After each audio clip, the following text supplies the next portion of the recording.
Starost, usamljenost, pripadanje, ljubav, bolest. Samo su neke od tema o kojima grupa penzionerki iz društva gerontologa u Bijeljini otvoreno govori na psihoterapijama. Na ovim druženjima obrađuju se različite teme, najčešće teme identiteta, ko su bili i ko su sada, te kako se starost nadovezuje na njihovu sliku o sebi u toj životnoj fazi. Vratimo starima osmijeh, tako se zove naš projekat. Sredstva su simbolična, dobili smo ih od lokalne zajednice i trebali smo da osmislimo kako, na koji način da svoje aktivnosti usmjerimo.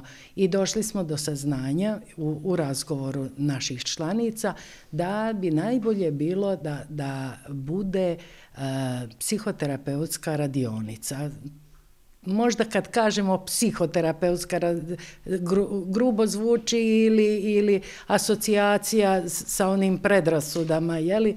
Međutim, činjenica je nažalost da je svima nama i neophodno da s nekim porazgovaramo, da podijelimo mišljenje, iskustva. Negdje je sam generalno grupni rad baziran na konceptima međusobnog poštovanja, povjerenja i uzajamnosti, što bi značilo da dijeljenjem vlastitih iskustava u grupi, članovi grupe u stvari zadovoljavaju potrebu za pripadanjem, odnosno za prihvatanjem, za podrškom koju jedni drugima međusobno daju i za učenjem jedni od drugih. A također sa druge strane i sociološki gledano oni na neki način svojim dolascima konstruktivno koriste svoje slobodno vrijeme. Članice društva gerontologa ovo doživljavaju kao jedan vid bijega od svakodnevnih briga i težine života sa kojima se suočavaju.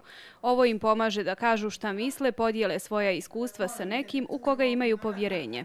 Ovdje možemo da iznesemo sve svoje probleme s kojim se susrećemo. Ona nam pomaže kako da se oslobodimo od fobija, od napada panike, kako da riješimo traume koje smo imali u životu, a što je najvažnije, divno se družimo. Meni ovo dođe kao radost, jer sam trenutno živim sama i onda sredom kad se ovdje iskupimo, uglavnom se poznajemo, većina nas i od ranije, a i sad smo se upoznali jer se već dugo družimo. I dođe mi kao jedna relaksacija, ta naša priča, ta naš smeh i tako. I onda upotpunimo tu našu, ajde nazovi samoću uslovno, jer nije to prava samoća, to što živimo same ne znači da smo usamljene. Pored stalnih obaveza, penzionerke se na ovim okupljanjima prisjete svojih dana dok su radile, ali pričaju i o trenutnim hobijima kojima ispunjavaju penzionerske dane. Pišem poeziju od djetinjstva, od školskih dana. Bila sam preko 20 godina član Bijeljinskog pozorišta Scena i malo mi nedostaje to druženje sa glumcima. Nedostaje mi rad u pozorištu, ali od rata pa na ovamo pozorište staro više ne funkcioniše. A nadam se ako bude otvoreno novo pozorište da će me kao staru glumicu pozvat makar da igram neku baku u nekoj pozorišnoj predstavi ili da da se mladim glumcima nađem na pomoći. Ja sam veliki fan kompjutera. Ja uglavnom Facebookim igram igrice i tako, što nije dobro za mlade, jel?